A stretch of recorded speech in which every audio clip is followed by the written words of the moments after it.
बनारस हिंदू विश्वविद्यालय का इनॉग्रेशन हो रहा था। आचार्य जेबी कृपलानी लिख रहे हैं, वो गवाह हैं इस बात के। नए नए आए थे साउथ अफ्रीका से, वो कोट पैंट उतार के, उनको यहां बताना था। बनारस हिंदू विश्वविद्यालय के इनॉग्रेशन में पहुंच गए, वहां राजा दरभंगा भी मौजूद थे, सबने भाषण दिया। लेकिन वो नए नए आए थे, किसके एजेंडे पे काम कर रहे थे अल्लाह जाने। क्रांतिकारियों को उल्टा सीधा बोलने लगे, बहुत कुछ उन्होंने उल्टा सीधा बोला क्रांतिकारियों को। देखिए, कोई भारतीय नहीं उठा उसमें से। एक महिला जो भारत की नहीं थी, 1917 में कांग्रेस पार्टी की अध्यक्ष रही, खड़ी हो गई। अगर मैं हिंदी में उसका अनुवाद करूं तो उसने उसी सभा में खड़े होकर के कहा, गांधी अपनी बकवास बंद करो और भागो यहां से। उस महिला का नाम है एनी बेसेंट। इसलिए आपके बीच में वो किताबें हैं, उन्हीं के बीच के लोग लिख के गए हैं। किसी और का किताब रेफरेंस देंगे तो लोग मानेंगे कि आपने अनर्गल बातें करने के लिए उल्टी सीधी किताबों का रेफरेंस दे रहे हैं।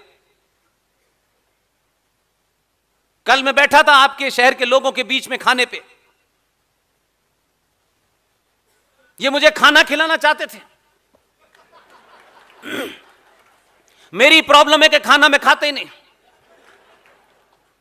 ये बार बार के ये लीजिए, मैंने कहा मेरी बात सुनिए, मैं अपना समय सदुपयोग करना चाहता था, ये खाने में इंटरेस्टेड थे। कल बहुत सारी बातें पता चली मुझे, तब मुझे लगता है कि छोटी छोटी जगह भी शब्दों का न जानकारी होना कैसे किसी राष्ट्र की लड़ाई में कमजोर कर देता है।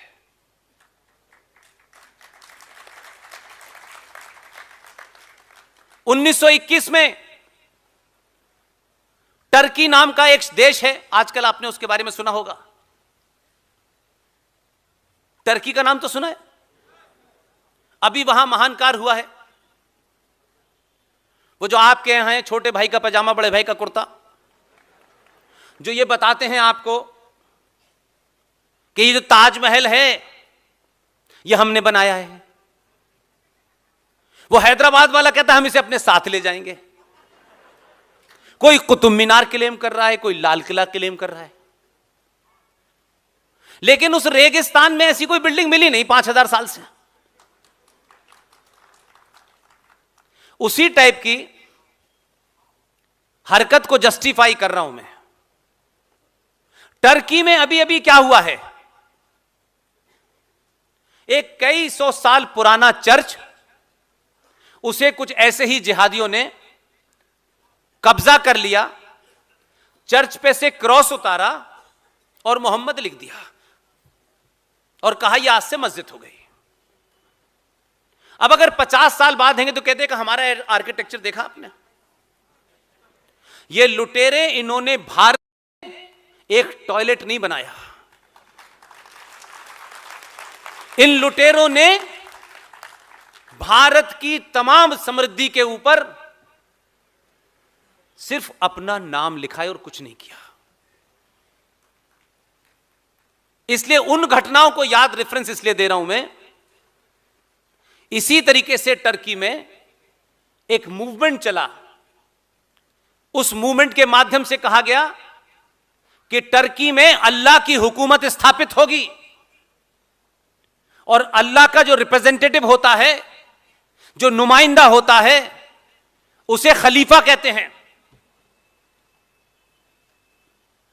तो खलीफा जो मूवमेंट वहां चला रहे थे कि वहां खलीफा की हुकूमत स्थापित हो, तो उस मूवमेंट को खिलाफत मूवमेंट कहते हैं। भारतीय समाज खिलाफत का मतलब समझता है विरोध। महान एक ऐसे आदमी गुजराती को उन्होंने समझा दिया कि ये खिलाफत मूवमेंट को आप अगर सपोर्ट करेंगे तो भारत का मुसलमान यहां की आजादी में बढ़ चढ़ के हिस्सा लेगा। अब उनके बारे में तो आपने सुना ही है, वो कितने जानकार थे। उन्होंने सुन लिया, उनका अच्छा खिलाफत मूवमेंट, तो उन्होंने ये समझा दिया कि ये खिलाफत मूवमेंट भारत में अंग्रेजों के खिलाफ है। और भारत के पहले राष्ट्रपिता ने, क्योंकि हम 1947 से पहले बिन बाप के थे, हमारा बाप ही नहीं था कोई। हमारी परंपरा में, हमारे सरोकारों में दुनिया का सबसे बड़ा सच क्या है? एक वाक्य में, एक शब्द में, दुनिया का सबसे बड़ा सच है मां। उससे बड़ा कोई सच हो नहीं सकता। दुनिया कितनी भी प्रोग्रेस कर ले, कितने भी नियम बदल जाएं, उसमें बदलाव नहीं हो सकता। और दुनिया का सबसे बड़ा विश्वास के लिए शब्द क्या है? हमारी परंपरा में हमारी मां 9 महीने पेट में रखने के बाद जब हमें जन्म देती है, जन्म देने के बाद जब मेरी और आपकी आंखें खुलती हैं थोड़ी बहुत, जिस व्यक्ति की तरफ इशारा करके कह देती है तेरा बाप है, जिंदगी भर हम उस मां से कभी सर्टिफिकेट नहीं मांगते। इसे कहते हैं विश्वास। लेकिन जिस भारत माता की हम जय लगाते हैं, उस भारत माता को जब यह बताना था कि तुम्हारा बाप कौन है, उस भारत माता के सीने पे कुछ गद्दार गुट पे बैठ गए और खामखा गांधी की तरफ कह ले यही है, यही है, यही है। हमारी मां ने, भारत माता ने कभी हमसे नहीं कहा कि तुम्हारा पिता ये है। जबरदस्ती बता दिया हमें। इसलिए यह अन्याय भारत माता ने किया, या उस बेचारी से करवाया गया क्योंकि वो होश में नहीं थी। लेकिन 70 सालों के बाद आपको पता चला कि आपका पिता कौन है। इसलिए देश को असली पिता के बारे में न पता चले तो इस तथाकथित आजाद भारत में 1958 तक सुभाष चंद्र बोस के घर की जासूसी कराई गई। उसके जिंदा या मुर्दा होने पर दस्तखत किए भारत की सरकार ने। मुझे खुशी है कि कुछ परिवर्तन हमें बड़े नहीं लगते,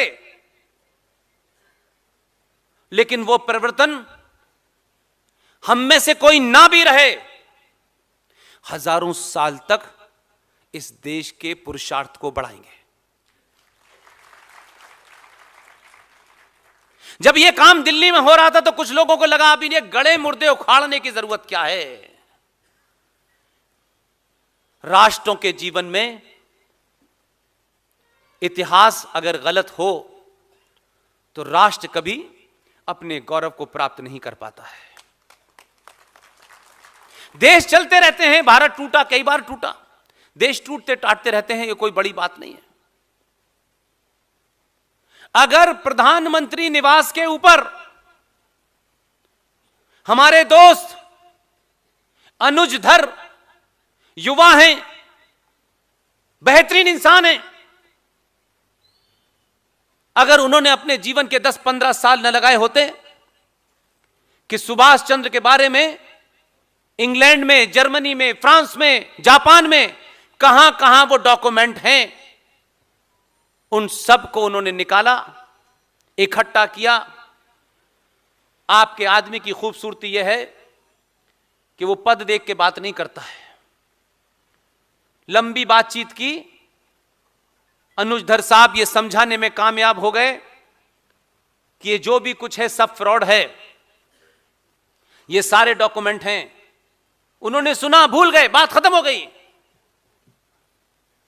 जब सब लोग सोने लगे तो एक दिन पता चला कि जितने भी कागजात भारत के आर्काइव में छुपा के रखे गए थे उनको सार्वजनिक कर दिया। सार्वजनिक होने के बाद लोगों को पता चल गया कि भारत का असली पिता कौन है।